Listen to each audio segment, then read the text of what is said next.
नमस्कार, सलाम, वेलकम, सत श्री अकाल। मैं आपका दोस्त, मैं आपका भाई RRJ आप सभी का स्वागत करता हूं RRJ इन्फो चैनल में। और दोस्तों, आप सभी लोग कैसे हैं? सब बड़े एकदम फर्स्ट क्लास। दोस्तों, आज के इस वीडियो में हम लोग बनाना सीखेंगे CV रिज्यूम कैसे बनाते हैं। आप है फ्रेशर, आपको पता नहीं होता है कि हम रिज्यूम कैसे बनाएं, CV कैसे बनाएं।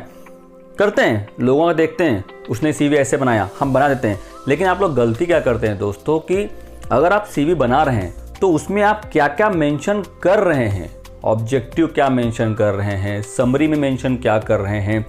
आप सारी चीज़ें इंग्लिश में मेंशन करते हैं, लेकिन अगर बाय चांस पूछ लिया बताओ इसका मीनिंग क्या होता है, तो आप में से कुछ लोग बता नहीं पाते हैं, क्योंकि बस वो कॉपी पेस्ट कर दिया गया होता है, दैट्स इट। लेकिन अगर रिज्यूम में CV में जो लिखा है आपने पर्टिकुलर, उस वर्ड टू वर्ड बात किया, तो आप बता नहीं पाते हो कि उसका, आपकी जो लैंग्वेज होगी रीजनल लैंग्वेज, उसमें आप बता नहीं पाते हो कि उसका मीनिंग क्या होता है।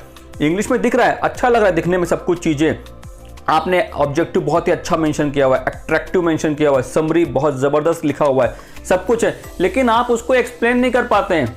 फिर कहते हैं सॉरी सर, एक्चुअली वो मैंने अपने दोस्त के CV से ही कॉपी करके पेस्ट करके मैंने बना दिया। तो जो इंटरव्यू ले रहा था वो पूछता है भैया बाकी की चीज़ें सही है ना, कि वो बस आपने इसे बना दी। तो दोस्तों, मैं समझ सकता हूँ कि एज अ फ्रेशर आप में से कुछ लोग ऐसी गलतियाँ कर बैठते हैं, तो ऐसी गलती ना करें। मैं आपको बताने जा रहा हूं कि यहाँ पे आपको CV कैसे तैयार करना है, रिज्यूम कैसे तैयार करना है, कौन सा फॉन्ट लेना चाहिए, किस फॉन्ट में आपको बनाना चाहिए। क्योंकि क्या होता है, कोई सा भी फॉन्ट लेके चलता नहीं, इसमें प्रॉपर वे में जो एकदम अट्रैक्टिव हो, दिखने में अच्छा लगे।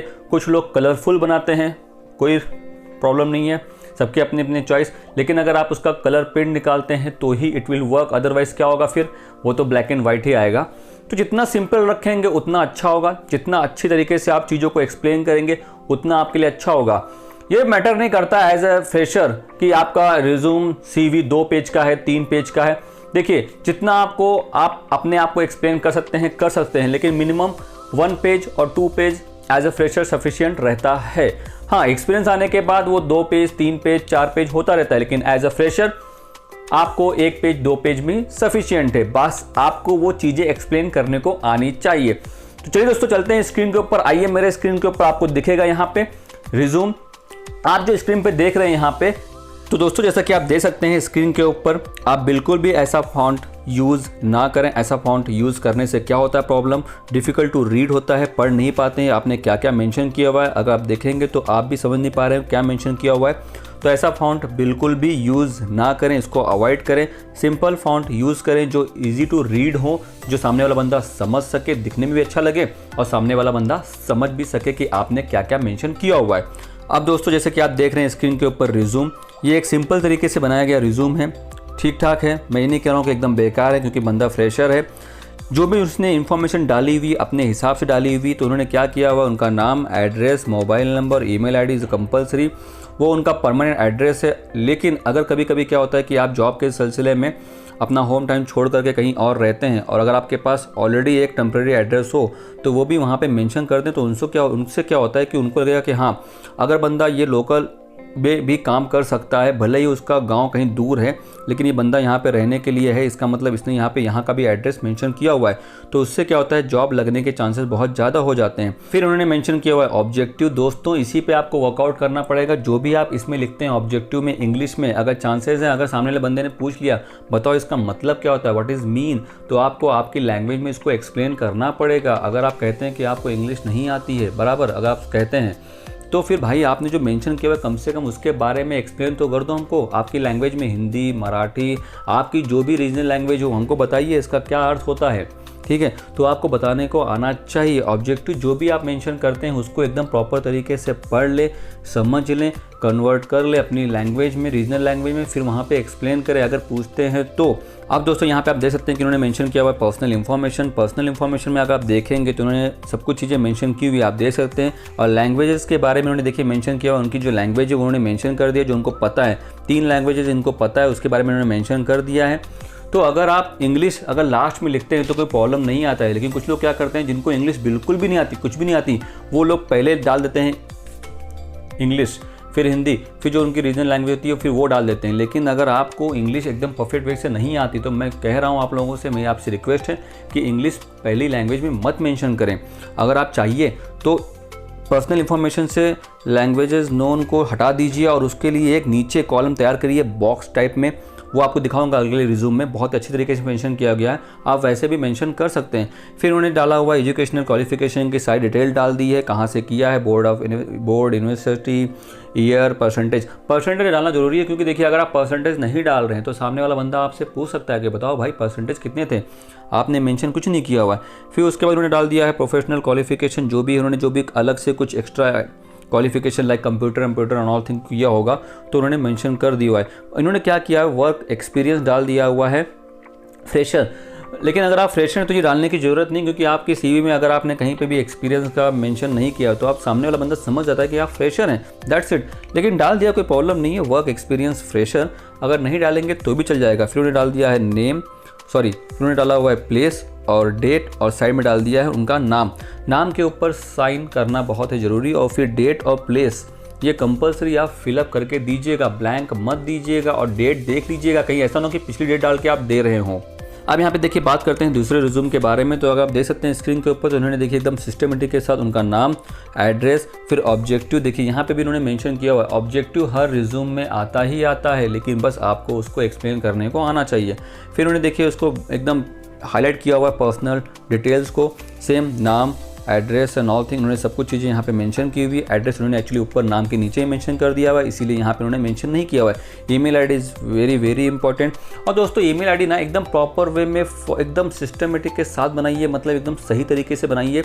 ऐसा ना हो कि कुछ भी शॉर्ट नेम के साथ तैयार ना करें, क्योंकि ये आपकी ईमेल आईडी है। ईमेल आईडी एकदम प्रॉपर वे में बनाइए। और फिर उन्होंने देखिए उसके बाद उन्होंने डाला हुआ है एजुकेशनल क्वालिफिकेशन। इन्होंने देखिए क्या हुआ है कि उन्होंने जो उनका डिग्री का कोर्स है उन्होंने पहले मेंशन किया, उसके बाद HSC SSC आप इसी तरीके से भी मेंशन कर सकते हैं। यहाँ पे भी देखिए परसेंटेज मेंशन किया गया हुआ है। उसके बाद प्रोजेक्ट डिटेल्स, क्योंकि उन्होंने बी फार्मा किया हुआ है, फिर वहाँ पे होते हैं प्रोजेक्ट, उन्होंने उसके बारे में मेंशन किया हुआ है। अगर आपने भी किया होगा तो डाल दीजिए, अगर नहीं किया हुआ तो मत डालिए, कोई प्रॉब्लम नहीं आता है। फिर ट्रेनिंग एंड कंप्यूटर स्किल्स जो होती है, उन्होंने जो भी ट्रेनिंग एंड कंप्यूटर स्किल्स जो भी इनको पता है, इंडस्ट्रियल ट्रेनिंग अगर लिया होगा तो डाल दिया है इन्होंने। कंप्यूटर स्किल्स, उनको कंप्यूटर के बारे में क्या क्या नॉलेज है, ये सभी चीज़ें उन्होंने डाल दिया है। फिर दोस्तों इन्होंने डाला हुआ है यहाँ पे एक्स्ट्रा करिकुलर एक्टिविटीज़, तो आपने अगर कहीं पर पार्टिसिपेट किया होगा, कुछ किया होगा तो मेंशन कर दीजिए। इससे क्या होता है कि आपकी CV और अट्रैक्टिव हो जाती है, और थोड़ा सा पॉइंट बढ़ने से क्या होता है आपका CV और बड़ा होने लगता है। तो अगर आप ये मेंशन कर सकते हैं कि आपने कहाँ पे किन किन चीज़ों में पार्टिसिपेट किया था, यही सब चीज़ें आप मेंशन कर सकते हैं। अब देखिए यहाँ पे जो मैं बात कर रहा था यहाँ पे लैंग्वेज के बारे में, कि उन्होंने लैंग्वेज को देखिए कैसे बॉक्स टाइप में इन्होंने मेंशन किया हुआ है, serial number, language, read, right, speak. अगर आप इस तरीके से लिखेंगे तो अट्रैक्टिव लगेगा और सामने वाले बंदे को समझ में आ जाएगा। तो देखिए इसी तरीके से आपको लैंग्वेज नोन के बारे में जो ऑप्शन दिया गया है, इसी तरीके से आप मेंशन करिए तो और अट्रैक्टिव लगता है। फिर हॉबीज़ आ गया, फिर उन्होंने डाला हुआ है हॉबीज़ में जो आपकी जो हॉबीज़ होगी वो डालिए, किसी और की कॉपी पेस्ट मत करिए। आपकी क्या क्या हॉबीज़ हैं वो डालिए। फिर डिक्लेरेशन में उन्होंने डाल दिया है जो भी इन्फॉर्मेशन, सब कुछ एकदम करेक्ट है, ये सब चीज़ें उन्होंने मेंशन कर दिया है। फिर उसके बाद डेट और प्लेस, और फिर उनका राइट साइड में नाम मेंशन किया हुआ है, तो नाम के ऊपर साइन, डेट और प्लेस ये कंपलसरी हो जरूरी। अब दोस्तों बढ़ते हैं अगले रिज्यूम की तरफ। आप देख सकते हैं यहाँ पे मेंशन किया उन्होंने नाम, मोबाइल नंबर, ईमेल आईडी और एड्रेस। ये इनका एड्रेस जो है टेम्परेरी एड्रेस है, क्योंकि उन्होंने नीचे परमानेंट एड्रेस में अलग एड्रेस लिखा हुआ है, तो ये हो गया उनका टेम्परेरी एड्रेस। फिर उन्होंने करियर ऑब्जेक्टिव के बारे में सब चीज़ें मेंशन की हुई है। क्वालिफिकेशन समरी को उन्होंने बॉक्स में मेंशन करके दिखाया हुआ है। और यहाँ पे देखिए क्या लिखा हुआ है, इंटरेस्टेड एंड एक्टिविटीज़, जो भी चीज़ें उन्होंने एक्टिविटीज़ में बहुत सारी चीज़ें मेंशन की हुई है। उनको कहाँ पे हॉबीज़, इन शॉर्ट अगर बोले हम तो हॉबीज़ के बारे में उन्होंने इस तरीके से मेंशन किया हुआ है। इंडिविजुअल स्किल सेट्स, जो भी उनकी communication skill, ability and all thing, उन्होंने सब कुछ एकदम प्रॉपर वे में इनको मेंशन करके यहाँ पे दिखाया हुआ है। फिर देखिए उन्होंने पर्सनल प्रोफाइल के बारे में मेंशन किया हुआ है एकदम प्रॉपर वे में। फिर यहाँ पे उन्होंने परमानेंट एड्रेस देखिए यहाँ पे मेंशन किया हुआ है। और यहाँ पे देखिए उन्होंने लैंग्वेजेस के बारे में बॉक्स टाइप में नहीं बनाए, उन्होंने इसी में दिखा दिया। तो ऐसा कोई ज़रूरी नहीं है, आप देखिए आप अपने हिसाब से जितना भी अट्रैक्टिव करना चाहते हैं आप कर दीजिए। लैंग्वेज के लिए अगर आप सेपरेट कॉलम बनाते हैं दैट विल ऑल्सो वर्क। फिर बाद में डिक्लेरेशन ऑन ऑल थिंग उन्होंने सब मेंशन कर दिया, प्लेस, डेट और नाम, साइन है ज़रूरी। तो दोस्तों आप लोगों ने देखा रिज्यूम कैसे बनाए गए हैं, किस तरीके से बनाए गए हैं। मैंने आपको सैंपल दिखा दिया है, आप भी इसी तरीके से बना सकते हैं, क्योंकि आप फ्रेशर हैं। फ्रेशर होने के कारण आपका रिज्यूम 1 पेज का और मैक्स टू मैक्स 2 पेज का ही बन सकता है। एक बार आपको एक्सपीरियंस आता रहा तो वैसे पेजेस बढ़ते रहेंगे। तो फ्रेशर के लिए जो चीज़ें मेन है, इंपॉर्टेंट है, वो चीज़ें मैं आपको बता दी। इसीलिए मैं आपको बता रहा हूँ ऑब्जेक्टिव और समरी इसके ऊपर जो भी आप चीज़ें मेंशन करते हैं, किसी का भी कॉपी कर लेते हैं और डाल देते हैं, तो उसको आप एकदम प्रॉपर वे से एक्सप्लेन कर सकें आपकी रीजनल लैंग्वेज में, वरना आप ही को प्रॉब्लम फेस करना पड़ेगा। तो जो चीज़ें मैंने आपको दिखाई हैं, जो चीज़ें मैंने आपको बताई हैं, उसी तरीके से आप रिज्यूम CV तैयार कर लीजिए। और दोस्तों मैं आशा करता हूं कि आपको ये मेरा वीडियो पसंद आया होगा। इस वीडियो के माध्यम से अब आपको आइडिया और ज़्यादा मिल गई होगी कि कैसे रिज्यूम तैयार करें, उसके मैंने सैंपल दिखा दिए हैं। अगर दोस्तों आपको रिज्यूम की PDF फाइल चाहिए तो आप मुझे व्हाट्सअप भी कर सकते हैं। मेरा नंबर है 9028834005 पे आप मुझे व्हाट्सअप कर दीजिए, मैं आपको इसकी PDF फाइल भेज दूंगा। ठीक है दोस्तों, तो मैं आशा करता हूं कि आप लोगों को मेरा वीडियो अच्छा लगा होगा। अगर अच्छा लगा है तो इसको लाइक कर दीजिए, जितना हो सके उतना शेयर कर दीजिए। और अगर आपने मेरे चैनल को सब्सक्राइब नहीं किया है, फर्स्ट टाइम आप मेरा वीडियो देख रहे हैं, तो इसको सब्सक्राइब कर दीजिए। So thank you so much for watching video. Please keep on watching. Bye bye, take care.